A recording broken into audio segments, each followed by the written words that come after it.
ਤੁਸੀਂ ਆਪਣੇ ਦੇਸ਼ ਨੂੰ ਕਿਸ ਨਾਂ ਦੇ ਨਾਲ ਜਾਣਦੇ ਹੋ? ਜ਼ਿਆਦਾਤਰ ਲੋਕ ਕਹਿਣਗੇ ਕਿ ਇੰਡੀਆ, ਤੇ ਉਸ ਤੋਂ ਬਾਅਦ ਕੁਝ ਲੋਕ ਕਹਿਣਗੇ ਕਿ ਭਾਰਤ, ਤੇ ਉਸ ਤੋਂ ਬਾਅਦ ਕੁਝ ਲੋਕ ਕਹਿਣਗੇ ਹਿੰਦੁਸਤਾਨ।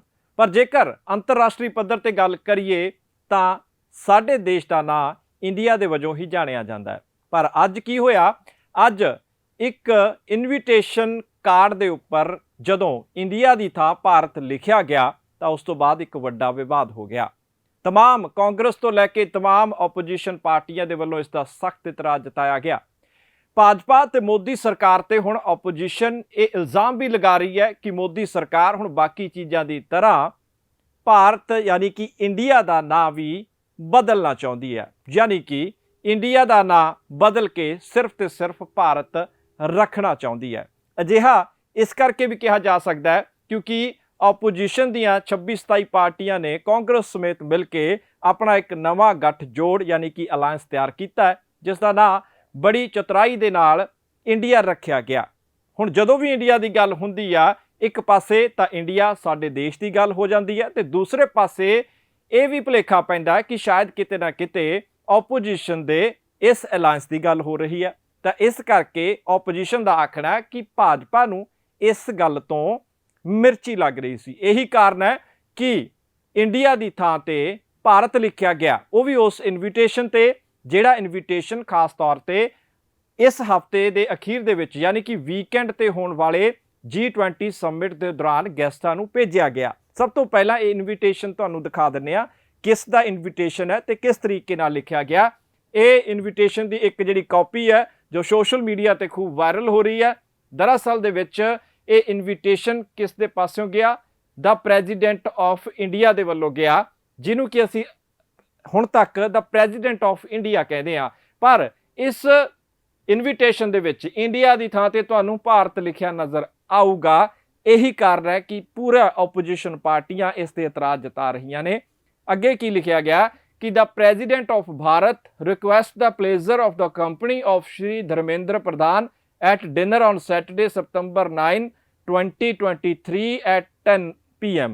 यानी कि ये वैन्यू दिता गया कि जिहड़ा 9 सितंबर नूं 8 ते 9 सितंबर नूं G20 सम्मेलन दिल्ली दे विच हो रहा, उस दे लई जिहड़े भी गैसट आ रहे ने उन्हां गैसटां नूं प्रेजिडेंट ऑफ इंडिया दे वल्लों इनविटेशन भेजिया गया, पर इत्थे इंडिया की थां ते प्रेजिडेंट ऑफ भारत लिखिया गया, जिसका कि विरोधी पार्टियां कड़ा इतराज जता रही ने। इस इनविटेशन नूं लैके आम आदमी पार्टी के राज सभा मैंबर राघव चड्डा के वल्लों भी ट्वीट किया गया।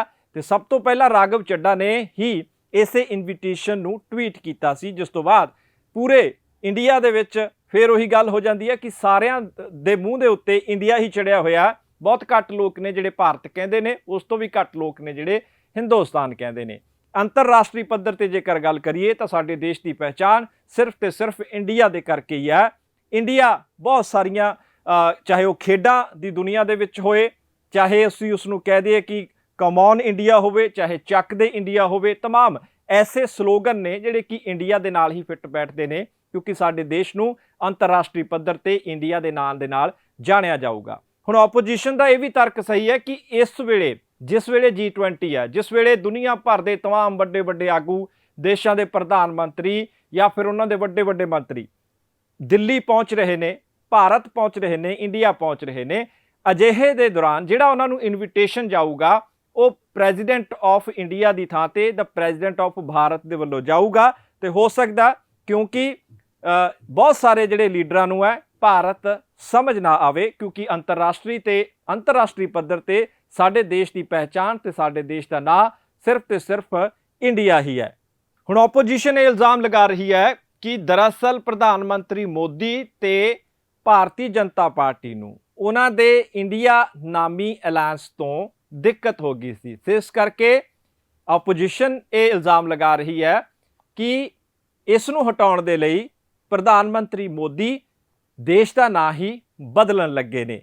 यह भी जानकारी आ रही है कि हुण जिहड़ा सरकार ने एक खास इजलास सद्दिया, क्योंकि अगले साल 2024 दे विच तां चोणां ने, तां हुण वाला जिहड़ा पिछला सैशन सीगा वो समाप्त हो चुकिया मॉनसून, ते हुण अगे सरकार ने एक खास सैशन सद्दिया ते उस दे विच भी यह मन्निया जा रहा कि किधरे सरकार कोई ਨਾਂ ਚੇਂਜ ਕਰਨ ਨੂੰ, ਦੇਸ਼ ਦਾ ਨਾਂ ਚੇਂਜ ਕਰਨ ਵਾਲਾ ਕੋਈ ਬਿੱਲ ਨਾ ਲੈ ਕੇ ਆਵੇ। ਇਹ ਵੀ ਆਪੋਜੀਸ਼ਨ ਸੋਚ ਰਹੀ ਹੈ ਤੇ ਇਲਜ਼ਾਮ ਲਗਾ ਰਹੀ ਹੈ। ਪਰ ਅਸਲ ਦੇ ਵਿੱਚ ਇਸ ਦੇ ਮਾਇਨੇ ਕੀ ਨੇ, ਕਾਫੀ ਹੱਦ ਤੱਕ ਕਲੀਅਰ ਹੁੰਦੇ ਨੇ ਕਿ ਮੋਦੀ ਸਰਕਾਰ ਜਾਂ ਫਿਰ ਦੇਸ਼ ਦੀ ਭਾਜਪਾ ਸਰਕਾਰ ਇਸ ਵੇਲੇ ਜਦੋਂ G20 ਸੰਮੇਲਨ ਸ਼ੁਰੂ ਹੋਣ ਵਾਲਾ ਹੈ, ਉਸ ਵੇਲੇ ਅੰਤਰਰਾਸ਼ਟਰੀ ਪੱਧਰ ਤੇ ਇਹ ਦਿਖਾਉਣਾ ਚਾਹੁੰਦੀ ਹੈ ਕਿ ਦਰਅਸਲ ਇੰਡੀਆ ਨੂੰ ਭਾਰਤ ਦੇ ਰੂਪ ਦੇ ਵਿੱਚ ਦੇਖਿਆ ਜਾਣਾ ਚਾਹੀਦਾ ਹੈ। ਪਰ ਜਿਹੜੀ ਗੱਲ ਅਸੀਂ ਪਹਿਲਾਂ ਕਹੀ ਹੈ ਕਿ ਅੰਤਰਰਾਸ਼ਟਰੀ ਪੱਧਰ ਤੇ ਸ਼ੁਰੂ ਤੋਂ ਲੈ ਕੇ ਹੁਣ ਤੱਕ ਸਾਡੇ ਦੇਸ਼ ਨੂੰ ਇੰਡੀਆ ਦੇ ਨਾਂ ਦੇ ਨਾਲ ਹੀ ਜਾਣਿਆ ਜਾਂਦਾ ਹੈ ਤੇ ਸ਼ਾਇਦ ਅੱਗੇ ਵੀ ਇੰਡੀਆ ਦੇ ਨਾਲ ਹੀ ਜਾਣਿਆ ਜਾਵੇਗਾ। ਪਰ ਦੇਖਣਾ ਇਹ ਹੈ ਕਿ ਆਪੋਜੀਸ਼ਨ ਦੇ ਇਹਨਾਂ ਇਲਜ਼ਾਮਾਂ ਦੇ ਵਿੱਚ ਕਿੰਨਾ ਕੁ ਸੱਚਾਈ ਨਜ਼ਰ ਆਊਗੀ, ਕਿਉਂਕਿ ਆਉਣ ਵਾਲੇ ਦਿਨਾਂ 'ਚ ਜੋ ਮੋਦੀ ਸਰਕਾਰ ਇਜਲਾਸ ਬੁਲਾਏਗੀ ਸਦਨ ਦਾ, ਉਸ ਦੇ ਵਿੱਚ ਦੇਖਣਾ ਹੋਏਗਾ, ਇੰਤਜ਼ਾਰ ਹੋਏਗਾ ਕਿ ਕੀ ਵਾਕਈ ਮੋਦੀ ਸਰਕਾਰ ਇੰਡੀਆ ਦਾ ਨਾਂ ਭਾਰਤ ਰੱਖਣ ਦੇ ਲਈ ਕੋਈ ਬਿੱਲ ਪੇਸ਼ ਕਰਦੀ ਹੈ ਜਾਂ ਫਿਰ ਨਹੀਂ ਕਰਦੀ ਹੈ। ਜੇਕਰ ਨਹੀਂ ਕਰਦੀ ਤਾਂ ਫਿਰ ਇਸ ਵੇਲੇ G20 ਸੰਮੇਲਨ ਦੇ ਦੌਰਾਨ ਸਰਕਾਰ ਨੂੰ ਐਡੀ ਕਿਹੜੀ ਕਾਹਲੀ ਸੀ ਕਿ ਇੰਡੀਆ ਦੀ ਥਾਂ ਤੇ ਭਾਰਤ ਲਿਖਿਆ ਗਿਆ।